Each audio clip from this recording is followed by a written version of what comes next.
Live from FNN Sports, John Losing and Wayne Root invite you into the FNN Zone.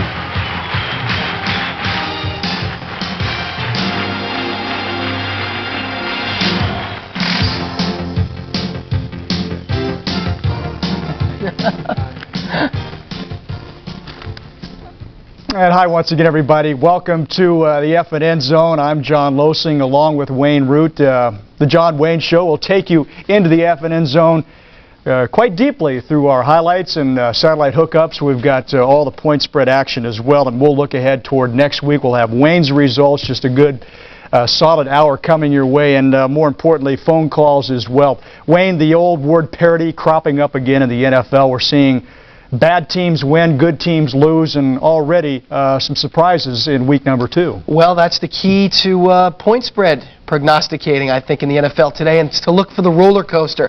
Teams that do real well one week, dive down the next week. The Rams, big losers last week. Detroit Lions, blown out last week. Both of them are winners this week. Atlanta and Tampa Bay, both of them are losers after having great weeks last week. Some real bad teams no one thought would win. New England, the Jets, Phoenix, they're all winners today. So yes, parity has arrived in the NFL, and it's here to stay. Home teams 6 and 7 against the spread, pretty even distribution, but a surprising trend we uncovered this week. Home dogs only 1 and 4, so don't be so quick to jump on those home underdogs. Quite a few of them went down to defeat today, including Tampa Bay and some others. We'll talk about that. Dallas was one of the teams that was a home dog and lost. Our phone numbers, we'd like to show you those right now, because later on in the program we want to talk with you and visit with you about the NFL week number 2 and looking ahead to week number 3. And again, a reminder, we'll hook up live with Mike Warren in Baltimore via satellite a little bit later on in the hour to get his thoughts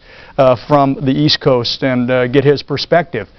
All right, let's start off with the game of the day. Certainly the game featuring 2 top Super Bowl contenders, at least according to the early Vegas line, and that's the Redskins and the 49ers. Joe Montana becomes San Francisco's all-time leading passer with this game today. No surprise. I think what was a surprise, Wayne, the Niners, who had offensive line problems in the Monday night game against the Saints, looked very effective against the Skins today, and they moved the ball well. They definitely got it together today. You know, one of the big factors in today's game was in past years, the 49ers have been a very poor home favorite in their opening home opener, their opening game at home. And today, they came out and had a good game, and I think offensively, nothing great. John Taylor and Jerry Rice, 1 touchdown each. Montana threw 2. But defensively, they really poured it on. And the key to the game was I saw Matt Millen strip a ball and knock Mark Rippon down when it was 3rd and goal deep in 49er territory. And you saw the 49er teammates mobbing Millen, banging him on the helmet and saying, great job. They were psyched today. They came out ready. They were embarrassed the way they played on Monday Night Football last week. And as far as the Redskins are concerned, I think here's a team that's going to be very explosive offensively, but they're going to have problems defensively with their linebackers and defensive backs. Teams can score on Washington, and Joe Montana found that out today.